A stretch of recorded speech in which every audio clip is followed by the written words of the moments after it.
Hello everyone!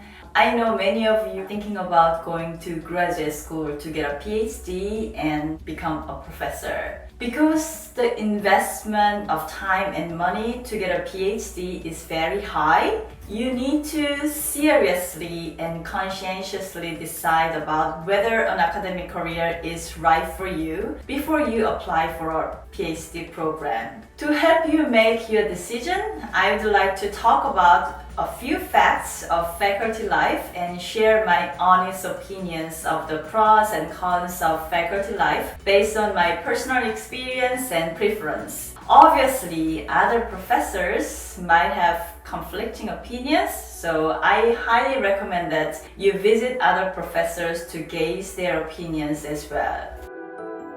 One important thing to note is that getting a PhD does not guarantee you an academic job. It is a prerequisite for getting a tenure-track faculty position, not a sufficient condition. What that means is, even if you have a PhD, it is possible that you would not become a professor. The truth is, getting an academic job has become even more difficult and competitive in recent years. More and more competitive candidates are seeking jobs every year in almost every discipline, and the availability of positions is become less and less. Let's start with the negative aspects of academic life. First, the return on investment is not very attractive. What does that mean? It takes 10 to 20 years to get all of the necessary education to become a professor. At least 4 years in college, 2 years for masters, and 3 to 10 years for a PhD. While we are getting this education, we do not make money, but we spend it. On average, the education alone costs about $40,000 per year. So that you can spend about $400,000 if you are lucky to complete all of the degrees in 10 years. It takes a lot longer than 10 years for most people to complete their education in pursuit of an academic career. The initial salary of a newly hired assistant professor is quite different across disciplines. In my field, which is one of social science field, it is about $60,000. When I was hired as a new assistant professor in 2007, my salary was $54,000. When I was promoted being as a full professor in 2017, my salary had increased to just shy of $100,000. It was my 11th year at the university. It often takes many years to get six-figure salary in most of the disciplines at most of the institutions in the United States. Also, unlike many other industry professionals, professors do not receive stock options. There are some opportunities to make some extra money, such as teaching summer courses, doing consulting, and taking an administrative position. But these opportunities are limited. Some universities raise salaries yearly, but the rate of the increase is nominal. Often does not match to inflation rates. The National Science Foundation statistics shows that the faculty salaries essentially have not changed during the past quarter century.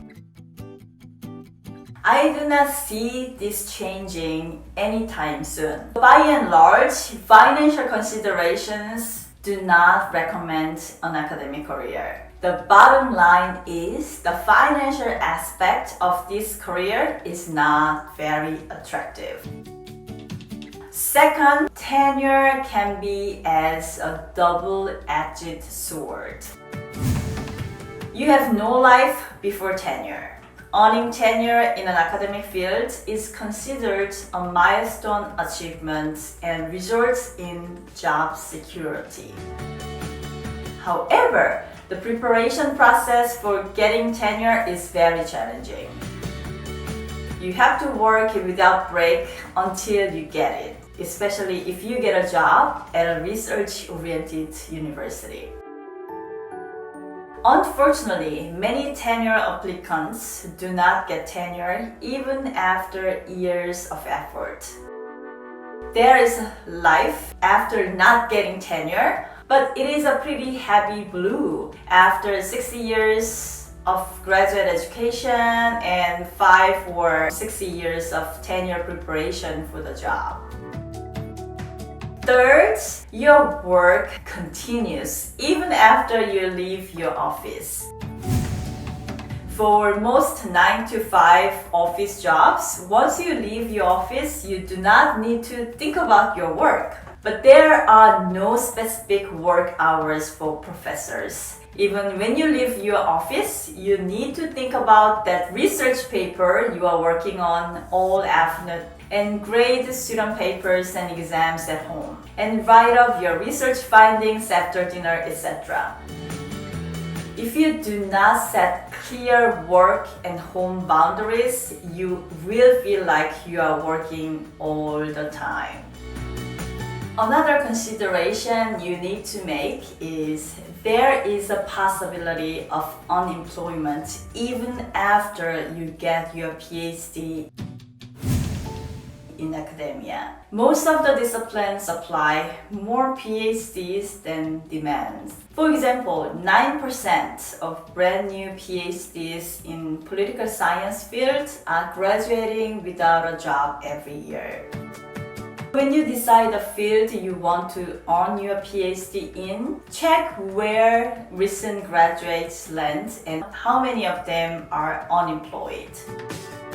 So far, I have talked about 4 negative aspects of academic life. To recap, 1, return on investment is not attractive.